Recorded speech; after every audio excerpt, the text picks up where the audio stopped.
Hey guys, and welcome back to another video. And today we have Tribe Gaming facing off against ATN.aTTaX, the current world champion. And all of this is in the Clash Champs playoffs, which basically means that whoever wins this match is going to move on, and the other team is going to drop out of the competition. So this means this is a knockout stage phase of this tournament. So everything now it counts.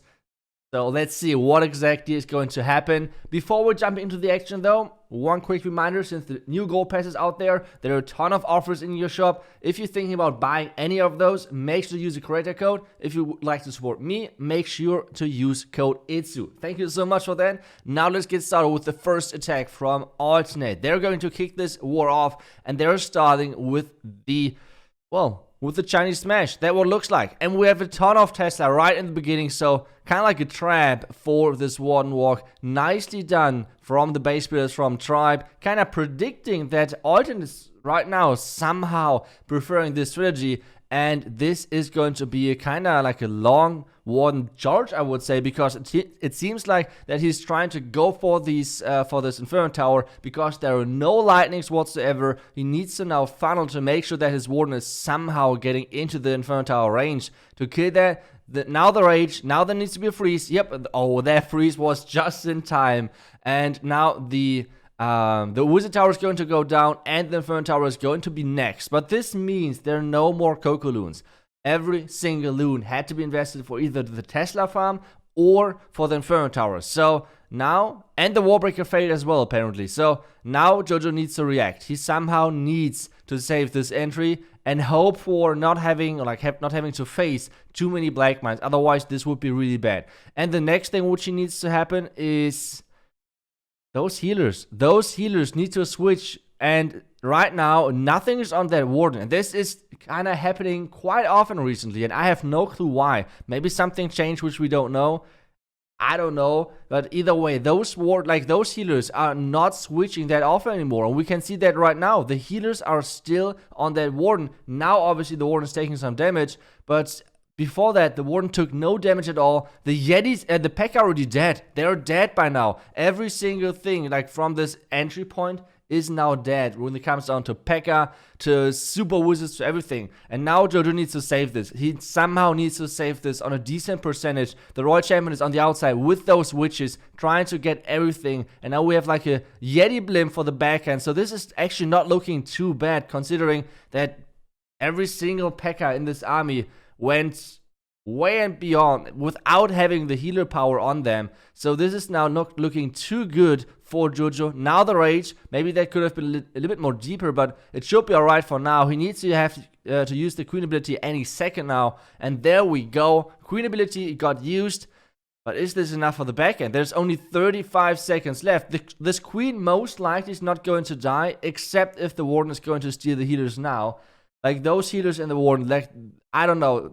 Those healers just did say, guys, this won't be a triple. We know how to prevent this, and this is exactly what they did. Like, the healers completely messed up this attack, and this is going to be a time fail in the end from Yo-Yo, and this is quite unfortunate. If those healers would have switched, that would have been an easy overkill, but without having those healers switching, this is going to be a 94% in the end for ATN.aTTaX.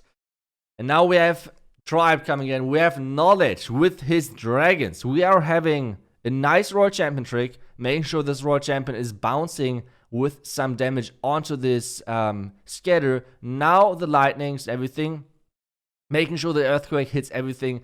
And now the last lightning is coming in as well. This is looking really good, taking care of the entire bottom side with this Royal Champion trick to make sure that the pathing for those dragons is really, really nicely set up. And it's all about how we can handle those back end expos, those back end Inferno Towers. Those are going to be the scary things, because in the beginning there is no damage on those dragons. There is no damage. The ground expos, no damage. The Wizard Towers, no damage. So in the beginning, everything is pretty chill. He can now use the Warden ability for the Town Hall to make sure that he's even blocking the beams of those Town Hall thingies, Town Hall defense. And the Slammer, meanwhile, created a nice pathing at the top side. Now the Rage in the core, kind of aggressive, but it should be okay. Those dragons are now flying inside. And he has a ton of freezes, which he's going to use for the back end. Freezing the back end Expos and Inferno Towers and even the Royal Champion. This is looking really good. And he's just crushing this base. There's there's so many dragons alive. This is insane. Wow. Now the Tornado is not doing anything. The Inferno Tower is trying to somehow deal some damage. But guys, this is looking really damn good for Knowledge. He says the Queen ability and the Black Mines are way too late to have to give this base a chance. I mean, a couple of dragons at least died, so this is kind of like a nice thing to have. But only in 2 minutes, Knowledge crushed this base with the Queen ability. Wow, that was a quite impressive attack. And somehow we have Tribe leading in the series, even though Altyn is the heavy favorites. And now we have Prince coming in with a Queen Charge Lalo. And this is always so enjoyable to watch. So let's see what exactly is going to be the plan. He's starting off with the Queen in front of the 10 o'clock Inferno Tower compartment. And then he's placing the King to get funneled into the tower compartment. That's what it looks like at the moment. War breaking inside into the multi. And this is looking pretty good. I mean, normal people would have used a wizard to funnel or something like that. But Alternate is using archers. I mean, that's 2 troop space which he can save. Maybe this 1 minute is going to save him the attack. Let's see. He needs to be careful with this air defense though. This air defense can easily kill his attack. So he needs to use the Royal Champion onto the air defense or something else. Something needs to be placed. Otherwise, this is really bad news for those healers. And there's the Royal Champion. So nicely done. The King, meanwhile, is taking down this ground expo, which would be kind of annoying to reach for that Queen. Now that next rage, making sure the Queen is keep getting raged up. And well, any second now we have the Queen on Queen action. Royal Champion, meanwhile, is going to be invisible, and now he needs to use the Queen ability, which is quite unfortunate because the rage could have been a little bit more aggressive. And now we have the Eagle once again being the random defense, which it is, and just targeting the healers. That's quite unfortunate, but at least for now they're staying alive. But there could, if there's a single red mine, this is going to be it for those healers. So those healers need to stay alive. The Lalo is just getting started. This is not looking too bad. He needs to somehow push them through. There's not too many spells. He needs to use the vulnerability soon. But all of those starting loons just died. So now he needs to somehow get those loons into the back end. The Inferno Tower is still alive on the back end. The Eagle is still alive. The Royal Champion is getting onto the enemy Queen, or onto the Queen. So we have the freeze onto the Eagle. We have the freeze onto the Royal Champ. Nicely done. And there's around about 55 seconds left. Could this be saved? I mean, the entry did look the Lalo did look kinda strange, but at the same time there's so many loons left alive, and this looks like an overkill in the end. The Wizard Tower is going to drop as the last defense, but there are still defenses, still buildings at the top right, and this could be a problem because the King is walking in front of those defenses. The minions are on the King as well, so this is all about time. 25 seconds left. Now the Tornado oh my goodness, this is not looking good. The Tornado somehow managed to stall the Queen out. Now we have ground skeletons coming in to somehow make this what the hell is happening? Every single trap is against Alternate in this attack over here, and this one is going to end up on a 98%. What is going on? Alternate 0 out of 2. And now Tribe has the chance to push this even further because they are already in the lead and they could now get the next triple in. Excosist is coming in and he is choosing the Inferno Dragons. Okay, Inferno Dragons, baby. Let's go. We have the E-Dragon in first. We have a couple of loons to get rid of this Archer Tower, it looks like. And as soon as that Archer Tower is going to go down, yep, there it is. We have the E-Dragon doing his thing on that left side. Now it's all about the entry, and it seems like he wants to get into the Eagle ASAP. Those dragons are getting placed. The loons are getting placed. King and Queen is getting placed.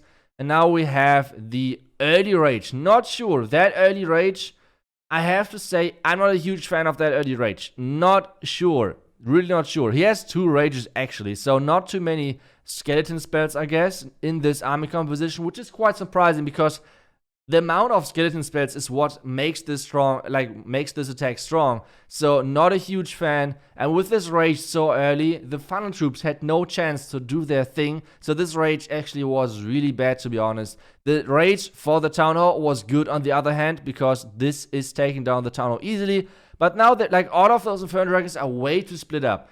The key to this attack is to have like a slow wave going over the base, but with this early rage, he messed up everything. Like the funnel troops had no chance to do their thing. The dragons split up completely, and this is not how you play Inferno Dragons. And this is showing in the result. We see a really like a quite low percentage compared to the attacks from Alternate so far, which is going to be around about below 90%. But still, 86 is the dragon getting another percentage, or maybe the Inferno Tower dragon thingy. 87% for now. Can we take down the scatter? Nope, it seems like the scatter is not going to go down. He has one archer and one minion left. Wow, this archer tower was quite low, so this could be a 91 or 90% attack, depending on how fast this dragon can kill this Expo. And that is like 0 HP, but it's okay. The Expo is still alive. 90% in the end for Excosist, which isn't the worst, okay? Which isn't the worst. Now we have us coming in, and he's choosing the Smash as well. That's kind of crazy. I did not know that Alternate is preferring this Chinese Smash strategy so much. I guess because all of them are pushing a Legend, and I guess all of them are quite annoyed by getting attacked by it in Legends, so they're testing their bases with this strategy. That would be my guess, because most of those top pushes, like where Alternate and like all of those players are, most of the attack strategies are this specific Chinese Smash strategy. And, well, the thing is that if you would like to test your bases, your own bases, you need to be good at this strategy. Otherwise, it's kind of useless. Like, if you're trying to defend against the best players with this strategy, you need to be good at this strategy as well. Otherwise, you cannot test your base with this. And I guess this is why the Alternate players are liking this strategy so much, because they notice how strong it is in their friendly challenges and everything. So, yeah, that's my guess why they're using this strategy. So let's see what Ast has in mind for this attack. We have the King, we have the P.E.K.K.A, we have the Siege Perks, everything coming in. And now it's all about, can those healers switch? If those healers are going to switch, oh, and he's actually saving a couple of those healers. The first healer already, though, in the air defense, which is not the best sign. But at least one healer is now onto those P.E.K.K.A, and the other healers are going to switch as well. So this is great news for us, making sure that somehow those P.E.K.K.A are staying alive. This is the key to this strategy. If you have this combination of raged up healers and P.E.K.K.A stacking on top of each other, this is basically GG for the base at this point. So this so far is looking like a crushing overkill 3-star, to be honest, because that's the thing which happened with the healers switching. Meanwhile, we have the Royal Champion facing off against the enemy King with those Headhunters in combination. Now the invisibility spell, making sure the Royal Champion is winning that 1 versus 1 against the Scatter. Meanwhile, we have the bottom side. And I told you, those P.E.K.K.A are not going to die, except if there's a single Inferno Tower, which there is not. So the Royal Champion, meanwhile, is trying to take some more defenses down, but it should be the end for the Royal Champ. But at the same time, there are 40 seconds left for those troops to finish off the base, and I think this is not going to be a time fail like the other attacks from Alternate so far. So this is going to be their first 3-star, and to be honest, the percentage of tribe did not look too good the last attack. So this is still looking doable for Alternate. We know them, they're so consistent with their attacks. So let's take a look at the next attack for tribe, and if they can somehow push this further. We have another Inferno Dragon attack from tribe, from Cronos. And this attack strategy, I told you, this is the most broken attack strategy right now in the game. Even Lalo isn't as strong as this strategy. So we have to start with those frozen loons. This is looking kind of strange. He's not going to get the Inferno Tower, I guess. There are not too many loons left. So this was quite a heavy investment in the beginning. A ton of loons and a freeze. I guess pathing-wise, this was a good choice. Not sure. Let's see. And we have this queen skin. This queen skin is, I don't know. I mean, if Cronos likes it, that's up to him. Okay, so now we have those Inferno Dragons from the top side getting into the base. Warden ability now as well. And so far, this is looking already way better. We have no early rage, not making sure that everything is going to split to the outside. Instead, we have this slow wave into the core of Inferno Dragons, which is making this attack so powerful. And now we have the BuMm. The BuMm needs to make it to the Town Hall. Otherwise, this is huge problems for Cronos. And so far it looks good. I mean, the skeletons are tanking perfectly for those Inferno Dragons. Meanwhile, we have the BuMm making it to the Town Hall. The Rage as well getting placed. The Town Hall is going down. This is not looking too bad. Meanwhile, the Dragon is getting rotated away. But we have the Royal Champion coming in to get some more defense at that top side. The Inferno Dragons are now all together in the core, which is still totally fine. The Royal Champion with the combination of that skeleton is going to clear out the last couple of defenses. And guys, this is going to be the next 3-star for a tribe. This time, the Inferno Dragons worked. Like I said, I just didn't like the setup of the last attack with those, with this early rage and everything. But this time, perfect execution. Really nicely done by Cronos. And this means Tribe is still in the lead when it comes down to this war. And oh my goodness, this is way closer than I thought. Like, I thought this would be a pretty easy alternate win. But apparently, this new tribe roster isn't bad at all. And we have Cronos coming in with the 3-star. Nicely done. Really nicely done. And now, let's take a quick look at those stats. We have right now 3 attacks each. But the percentage is still in favor of alternate. Which means on the other side, most likely, if this is going to happen to be a tie break, or like a tie, percentage are in the favor of alternate. Now we have the Clash Worlds 2020 MVP coming in, and he's going in with some lightnings, and this is looking like a Royal Champion trick. We have the cannon, we have the air defense, we have the X-bow, and the scatter, which is looking like this Royal Champion ability. So those are like the 4 buildings. So let's see if he's going to place her there and when exactly this is going to happen. So far so good. The King Funnel for the Eagle worked. Now the Royal Champion bouncing her away into the base. And now the Queen with an Ice Golem making sure she's going for the Town Hall. And so far, I don't think the King and the Royal Champion are going to get a ton of more value at the bottom side, because the Royal Champion is not going to kill the enemy Royal Champ, especially with like jumping in front of the King. But we have now a Ram coming in. Okay, Vale is going all out. He tries to get that Clan Castle and obviously the Town Hall down. This is like right now the goal of this push. There are going to be sneaky goblins in there. Yep, there are those sneaky goblins getting the Town Hall down nice and easy. And now we have a couple of more ice golems in front of that Queen, making sure she is staying healthy. Another freeze of those ice golems, but now the Clan Castle is coming out, and there's actually a Hound in there, which is not the worst at this situation, to be honest, because the Queen is still going strong. With that poison, she's killing that Hound kinda quickly. And after that, the ladder is going to be started. He has actually Poison Street, which means like 2 poisons just close to each other. And that's taking out the pups kind of quickly. Now we have the Lado coming in. Pretty slow Lado in the beginning because the Eagle's already taken down. So you can just freeze that first Inferno Tower. So far so good. The next Loons, the next Hound from the outside is going to come in, flying across this Tesla farm. So tanking a ton of red mines. And now everything is getting into that core with all of those heroes. The first Queen is the Queen is taken down. The Royal Champion is taken down as well with all of those headhunters. The scatter is taken down, and this is looking really good for Vale. He has 1 haste and 2 freezes left for the back end with like the Inferno, Expo, and Warden. This freeze is insane, and this means this should be the 3-star for alternate. I mean, it's like a ton of seconds left, and this should not be a time fail. This is going to be the next 3-star. Even with those red bombs, there is no chance. Even the Queen is still alive. This is one of the MVP attacks. Nicely done from Vale, and this is getting alternate back into the match.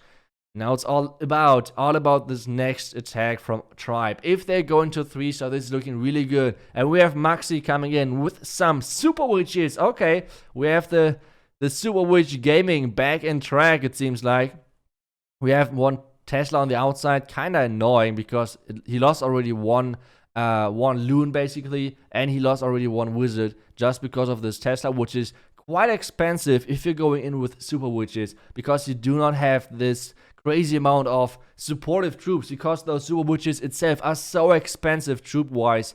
And well, now the Wardens keep going. First Gokudoon is in. No Black Man so far. Now the one funnel witch at the bottom side, but he still needs to funnel all of this into the base because, to be honest, so far, I don't know if everything is going inside. I mean, the Town Hall is reachable from the outside for those witches, and then we have the next building inside the base is going to the expo. So, not sure if those troops are going inside, especially with the witch on the outside being kinda slow. Now we have those witches slowly making it into the town hall. Somehow that loon dodged the black mine and the healers are getting hit by that. And like I said, this is what it looks like with the funnel option. That is not looking too good for Maxi. Oh no, there's only one witch inside and that witch is now getting attacked by the Royal Champ and everything. Nice warning ability though to save her. But this is not looking good. This is not looking like a solid entry for Maxi. The funneling was not too good, sadly. And this pushed everything onto the outside. You always need to be careful and you always need to think about which defense or which building is going to lure in my troops. Like P.E.K.K.A, witches, whatever. If the next building, if the next closest building is too far inside the base, well, your troops won't go inside. You need to funnel, like do a crazy amount of funneling, which he not did over here. And this is causing him really badly. We have out of those super witches really spread out, really spread out, and this is not looking like a solid high percentage attack because this is looking like everything died already, and this is like around about a 70% 2-star. So wow, okay, so this is obviously giving Alternate a huge comeback possibility, and now it's all about the last two attacks in this match, like all about those last two attacks. We have on Alternate side, we have BuMm as the last attacker. And that's already kind of scary. On the Tribe side, we have Nebrax coming in as well. He's going to do some sort of Lalo. Blizzard Lalo, Zap Lalo, Sui Lalo, just the basic one with some skeleton spells. Everything like, that's all of his strategy which he's going to use. And let's see if which one he's going to decide. But so far this attack is looking like a 72%. Which is really low compared to the other strategies, or like to the other attacks which we saw so far. So 72% for Tribe. And this is not looking like the best. But let's see. Let's take a look at the percentage and everything. So we can figure that out. So you can see here, percentage-wise, this is not even close. Like 7.5% on average, Alternate is ahead of Tribe. But the only chance which Tribe has is BuMm needs to fail and they need to triple. This is like one of the only chances which can somehow win Tribe this match. And now we have the Queen Charge from BuMm. And Queen Charge Lalo is something which we're not seeing too often from him, to be honest. I feel like he is more that Sui Lalo or like P.E.K.K.A Smash guy, I would say. And he's not using dragons too often, and he's not using Queen Charges too often. So let's see how this works. So far the Queen Charge looks good though. He had to rage kinda early, and now the Queen is taking down the Elixir Collector. A little bit too late, because now the King is walking inside, and I guess he did not want to have the King inside, because the King was supposed to funnel the outside. Now the Queen is stepping slowly into the right direction. He wants to jump her in. This is not looking too bad. But the King, no way. The King actually beat through that wall, which means the Queen is not going to take the jump and the healers are going to switch. This is not looking good for BuMm. What is happening? The Royal Champion now tries to save the attack, tries to take down this single Inferno Tower with the air defense and everything. Royal Champion ability, taking down everything over there. But the Royal Champ battle is going to go into the defending favor. Now the Queen is trying to take on the Clan Cast, but she already had to use her ability, so nothing left over there. And now he somehow tries to save this. The Queen, or like the King walking inside was the worst thing for BuMm to happen, because he like opened the wall, which was not supposed to happen, and now we have the Lalo starting. He has a ton of rages, but no freezes. This scatter is going to be crazy scary for those loons, because they have nothing to defend themselves with, and this attack is not looking like a 3-star, which means this still leaves the attack open for Tribe, making this war interesting again. Because this attack, I mean, BuMm is crazy and everything, but I don't think he can save this. There's just too much on the back end with those two Inferno Towers and everything. So Good try to BuMm saving this, but his king was like, BuMm, you're not going to triple today. I have something against that. Their king betrayed him really bad. So that was really unfortunate. It was a great idea. I would have liked to see this attack working, or like see how this attack could have worked if the king would have not walked in. I think this could have been crazy because the queen charge itself looked really good. But, well, this is not how it works. This is not how it works. The king completely destroying the attack of BuMm. And now there's going to be a low percentage 2-star. I don't think it is going to be enough for Tribe to get like away with this with a 2-star on their own. I don't think Tribe can win on a 2-star. They have to triple. They have to triple to win this match somehow. And Nebrax is going to be the guy who tries this. Nebrax is going to be the guy who somehow needs to save Tribe and tries to push Tribe into the next playoff stage. So let's see. Nebrax, and he's going to go in with with a Blizzard Lalo. Let's see. Blizzard Lalo, crazy strong, but I mean, Alternate is crazy good at baiting those entries. So let's see where exactly he's going to BuMm. I am not the Town Hall, that's not my guess, but where is he going to BuMm? Okay, he's going to BuMm in between the Inferno Tower and the Scatter onto the air defense, taking down most of those things. Nice and early opened BuMm over there. The Rage is perfectly placed. Now the next invisibility spell, making sure he can reach everything, making sure the Ground Expo is invisible, because there is no need for his wizards to take down the Ground Expo, because that's not worth anything. Queen has been taken down. Now the Expo is going down, and this is some great value for Nebrax. Now let's see how the hero parts goes, because the hero parts needs to get a ton. Like, he needs to get all of the stuff which he is trying to go for. Now finding a Tesla farm over there, which he needs to funnel somehow. Queen is taking down the enemy Lava Hound, which is going to be nice but time consuming. So Queen is taking the Hound out with that poison. Nicely done. Now some loons and the Royal Champion, making sure the funnel is set with that Tesla over there, which were popping up. And now the Queen and the King, they want to go into the Eagle direction. The Royal Champion is following over there as well. But wait a second. No, that Royal Champion taking down the mortar, and this means the King is walking into the wrong direction. The King is not walking into the Eagle direction. Wait, no way. What is happening in this war? So many things are going wrong for both teams. The Queen now somehow needs to get into that Eagle. The Queen has to take down the Eagle. That's super important. Now the Ice Golem tanking for that Queen. Nice timing over there. But still, the King is at the top side, the Queen at the bottom side. It's all about how much value the Queen can get. I mean, I guess it was supposed that he is trying to go for that Scatter compartment. He has another war break. He wanted to go into the Scatter, into the Royal Champion with his King and everything. But instead, this is going so wrong. The Tornado Trap is coming up early, which is great, because this, like, he knows that the tornado is not going to be annoying for his Lalo. The King, meanwhile, is pushing everything on the outside into the core, which is not the worst, to be honest. Now we have the Lalo flying across. He needs to use some more spells to make sure that Lalo is getting into that Town Hall. He's keep using those freezes. Now the Rage for those loons, making sure everything is going to split off. And this is looking like complete mess. I don't know, but he has a ton of loons left for the back end. He has a ton of loons left for this back end of this base. And even though the core died out, there's still so many loons on the outside. This could be possible 3-star from Nebrax, and this is not looking too bad. The back-end Expo is going to be taken down. The loons are going to take down most of those defenses, and this is going to be a 3-star for Tribe, and this means Tribe is going to win against Alternate, which is a huge surprise. But at the same time, with this last 3-star, they're going to take the W versus ATN.aTTaX, and this means this match finished on 13-12. I think one of the lowest scores of Alternate for a long time, but I mean, they had a lot of bad luck as well. 93.8 average destruction. GG's to both clans. I hope you guys liked the video. See you guys next time. Until then, and bye bye.